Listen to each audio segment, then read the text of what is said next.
All right, we've talked a lot about, and we just practiced, dividing decimals by whole numbers using pictures. We're going to do some with the standard algorithm. We've already covered division, so it's going to be very simple how to do it. So if we have 4 and 24 hundredths divided by 4, and I'm going to go through every step because I still have people not following this step, and by what I mean by I still have people not following this step, it's about 92% of my students aren't following this step. I'm going to start by listing my multiples of my divisor. So I have 4 times 1 is 4, times 2 is 8, times 3 is 12, times 4 is 16, times 5 is 20, times 6 is 24, times 7 is 28, times 8 is 32. Times 9 is 36. 36. It helps immensely if you will write the multiples of your divisor. Now, if you have a multiplication chart, this one's already written for you, so you don't have to actually work it out. Now, I'm going to write it. And I still see people writing division problems in some crazy ways. Crazy ways. Yeah, they write them. And I'm like, I don't know. Knox, is our quotient going to be less than or greater than 1, do you think? Less why? You don't know? Well, then how'd you say less if you don't know? How'd you say less? No, because this is 4 divided by 4. Wait, this is 4 divided by 4. No, it's actually 4 and 24 hundredths divided by 4. We say the dividend first. Genevieve, less than or greater than 1? Just, we're estimating.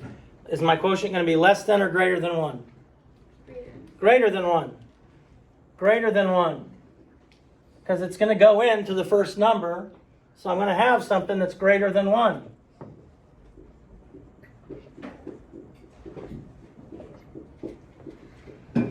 Okay, now I'm going to go through each step.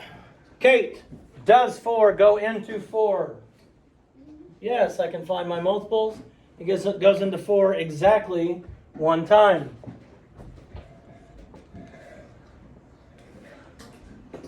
Lyric, does 4 go into 2? No. So I have to have a number. Once I put my first number down, 1, I have to have a number in all the places behind it as well. So I can't just bring down the 4. I got to figure out that 4 goes into 24, or 4 goes into 2 0 times. Then I bring down my 1's place. Then I bring down my 1's place. So now I'm looking to see how many times 4 goes into 24.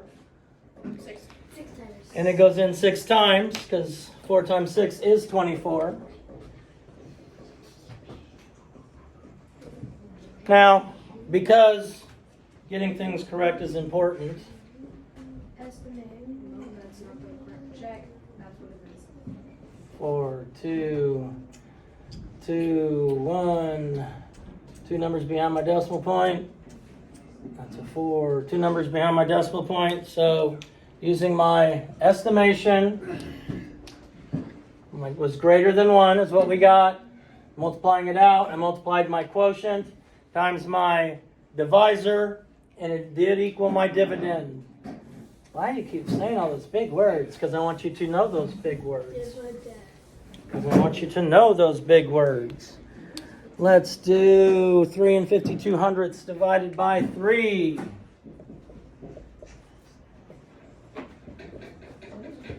Decimal point always moves straight up. Layla, is my answer going to be less than or greater than 1? Greater than 1.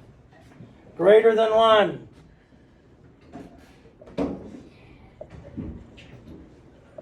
Because it would be exactly 1 if we were just dividing 3 into 3. But we're dividing 3 into a little bit more than 3. which tells me it's going to be greater than 1. My multiples of 3, see, 3, 6, 9, 12, 15, 18, 21, 24, 27. Yeah. Is that right? All right. So I've got my multiples of 3. Knox, how many times? Is 3 going to go into 3? Yes. Yes. That means I'm going to have a number in my ones place, my tenths place, and my hundredths place. My ones place, my tenths place, and my hundredths place. How many times does 3 go into 3? 1. 1 time. I can look over there. Now I bring down my tenths place. My tenths place. Kate, does 3 go into 5? Yeah. How many times? As close to 5 as I can get without going over. Once. Once.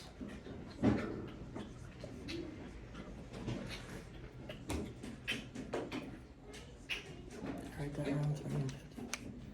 Yeah, 750 times 23. All right, does 3 go into 22, amics? Yes. Okay, as close as I can get without going over is 21. 21. And that is 7. I get 21. I subtract. I get 1. Now I can add as many zeros as I want behind this, and I would keep going forever, because every time I add a 0, I'm going to get 3, which is going to give me 9. I'm going to subtract, and no matter what I do, I'm going to keep getting a 3. Okay, I'm going to keep getting a 3 no matter what I do here. Why? Just because I wanted to show you that you can add zeros behind in our dividend, as long as it's behind the decimal. And let's do 201 and 6/10.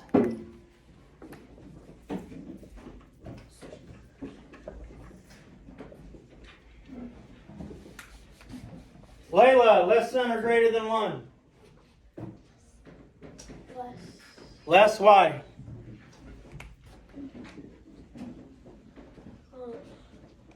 don't know. You don't know? Avenue, less than or greater than 1? Greater, why? I guess. You guessed? AJ? It's greater than because 3 is a bigger number than 1. Okay, Destry?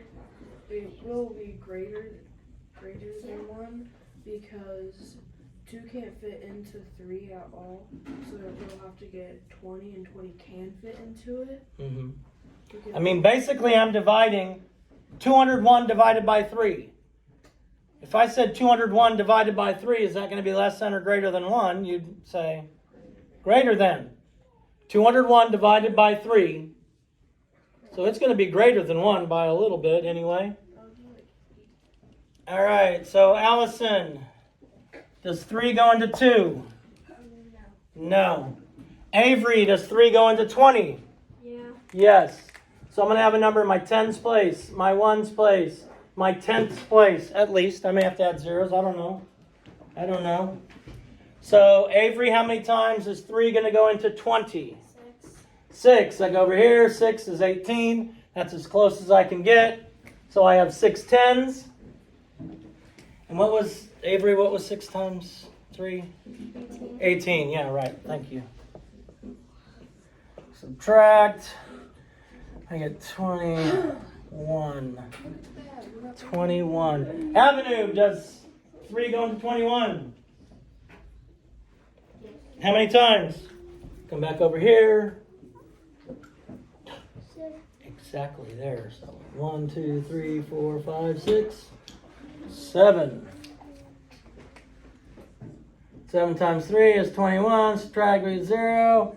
Bring down the 6. Kate, does 3 go into 6? Yes. How many times? 2.